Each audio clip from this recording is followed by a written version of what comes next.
Hello, I'm Ollie and this is CriminOlly, where I talk about crime, pulp, horror, that kind of thing. Today, more stupid answers from me to sensible questions from subscribers. It's the third episode of Ask CriminOlly.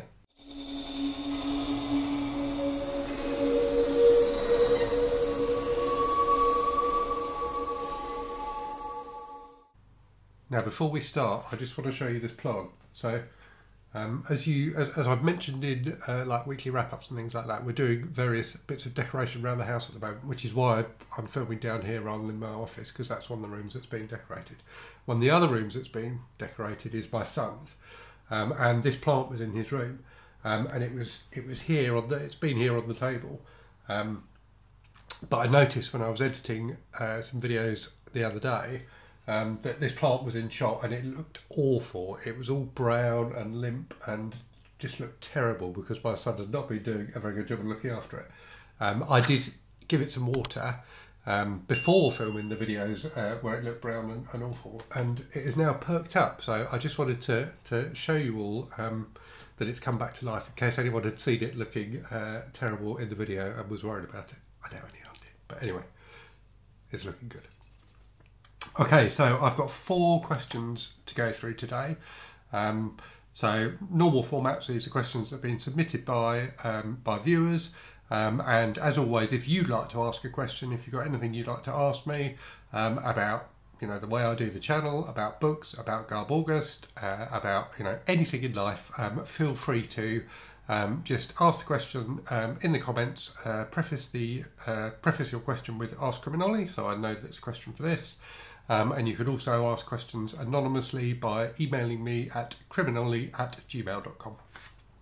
Okay, right, let's dive into the questions then. So the first one is a kind of channel-y type one, and that's from Celeste, whose channel is Bookbound Weirdo, which is a very good channel, which you should definitely check out. So she reads a lot of good horror fiction and talks about that. And she's also taking part in Garb August, which is fantastic. So I'll leave a link to her channel in the description for the video. Okay, so her question is, what do you use to keep track of your video schedule? I personally like Notion.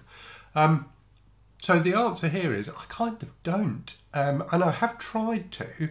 I've tried using an app called Trello. So Trello is an application, I'll put up a screenshot of it, that allows you to, basically you have columns and you can move items through those columns. So I set up a Trello board where I had like ideas on one side, and then that I'd done my notes, I'd done my preparation to do the video, and then that I'd filmed it, and then that I'd edited it, and then that I'd uploaded it.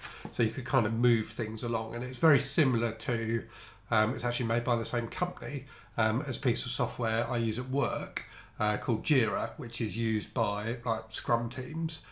So I work with a software development team, and we use Jira to track the work that we're doing. And I've used it in the past for written reviews that I do. So I have my own blog, albeit I haven't published any reviews on that for ages. And I also do reviews for a website called Leviathan Libraries. And in the past, when I was doing a high volume of reviews, I used to track them using Trello. So, had I read the book I was going to review, had I written the review, had I edited it and, got it formatted right, and then had I published it. And I found it really useful for that. But I found with videos, whilst I set it up to use it, I just never update it. And I think the reason for that is that I have quite a fixed schedule for my videos. So I always know what I need to do. So, Saturday, Sunday, Tuesday, Wednesday and Thursday, it's always a set thing. And those things aren't that time bound really, in terms of, particularly the Tuesday, Wednesday, Thursday, where I'm doing, either a tag or, a book or a library tour, or, well, now Ask CriminOlly, or a review on the Thursday. It doesn't necessarily matter, what content goes in that slot, as long as I've got the right format of content. If that makes sense. So yeah, I found I just don't update the Trello board, so I've just stopped using it. And I think kind of management tools like that are very useful a lot of the time. But yeah, for me personally, the way I'm doing the channel at the moment, I'm just finding I don't need them. So yeah, I don't use anything is the answer to your question. What I do use, not really about the schedule of the videos, but just generally, is an app called Drafts, which is fantastic. So it's a free app. I've got it on my iPhone, my iPad, and my Mac, and it's just a note. It's just one of those note-taking apps, basically. But it synchronizes in the cloud and all that good stuff. So I just use it to make notes for videos. So if something occurs to me that I want to make a video about, I create a note on it in Drafts and just add information to it. I use it for like reviews and things like that. So as I'm reading a book, I'll just put bullet points in of things I think I'm going to want to talk about when I come to do the review. So that's one piece of software I do use, and I use that a lot. Okay, hopefully that answers your question, Celeste. Next question is from Debbie Gaumond. I hope I'm pronouncing your surname correctly, Debbie. Does your wife read, and if so, what types of books does she enjoy? She doesn't read much. She does read a bit. So she's really into audiobooks rather than print books or ebooks, because she can read them while she's doing other things. So she's very into art and things like that, and sometimes she listens to audiobooks while she's doing her art. And she tends to like, I guess what you'd call chick lit. I'm trying to think of some authors she likes. I can't remember the name. There's a very famous British female author at the moment who she likes, but I cannot for the life of me remember her name. But the kind of modern women's fiction, kind of fairly light and entertaining. So kind of the the equivalent of a lot of the kind of stuff I read, I suppose, in terms of its light and entertaining rather than anything too heavy. Okay, and then two questions finally from Amir, who's a long-time subscriber. So hello, Amir. Okay, first one is a short one I can answer very quickly, so let me do that one first. So, are you familiar with the No Sleep subreddit? If so, what are your thoughts on it? So I've heard of it, but I've never delved into it. And I think what I would say about that is I tend to, where I'm reading fiction in particular, but also non-fiction, I tend to like doing it in book form. And I think I like doing it like that for a really terrible reason, which is that I can log it. If I read a book, I can log it on Goodreads and get a sense of achievement of having read it, whereas if I read something online, I can't do that, which is a terrible reason for not reading stuff online. Someone sent me a link to an article the other day about Go Ask Alice on, I think, the New Yorker, and I found it on their website, and I've got the tab open in my browser, and I haven't read it because I'm sure it'll be really, really interesting, but it's not a book, and I'm kind of focusing on reading stuff for Garb August at the moment. So, I'm really bad at reading stuff that isn't in books. So I don't read magazines at all anymore. And I tend not to read stuff online either. A terrible answer to a very good question. And then the second question from Amir is, do you have any tips, advice for someone who's struggling to be consistent with their reading due to poor mental health? And I think my advice here is, don't sweat it. So don't force yourself to read, because if you force yourself to read, you won't enjoy it.